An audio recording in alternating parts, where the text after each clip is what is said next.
Why are some people making millions reviewing toys, being a mumble rapper, or selling feet pics? I thought we were in a meritocracy.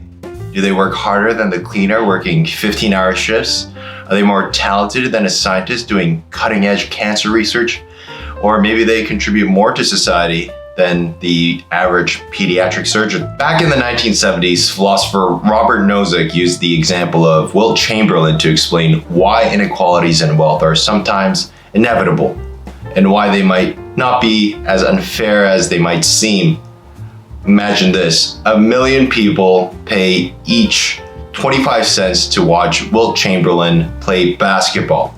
At the end of the season, Wilt Chamberlain walks away with $250,000 to play a game of basketball. But here's the thing, everyone who paid to see him was happy with the exchange. They wanted to spend their money on him. So why should anyone consider this unfair?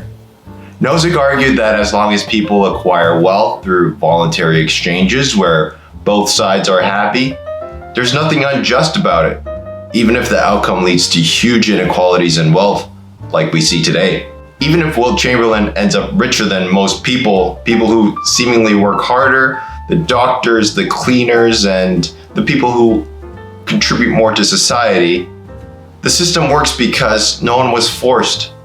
They pay because they wanted to, and it's a voluntary system of exchange. Everybody wants to be an influencer these days for obvious reasons. There are financial incentives. There's certainly some skill in it, like being good at marketing or advertising or being really good looking or good at something so it attracts people to watch. But there's a very low barrier to entry to trying to be an influencer, and only a small fraction of people at the top make any real money. Getting to the top is mostly luck, but hey, why not go try to be viral and roll the dice? If views are currency, then it makes sense to optimize for amassing as many views as possible. But this can have weird consequences of attracting views at all costs. In today's world, some transactions aren't as innocent or voluntary as they first appear, especially in the influencer space. For instance, rage baiting is a malicious way of eliciting outrage to gain views, like saying something racist or derogatory to elicit engagement.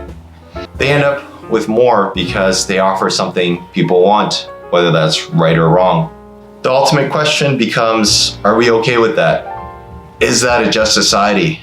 Do we value the freedom to choose, even if it creates vast inequalities and results in social harms?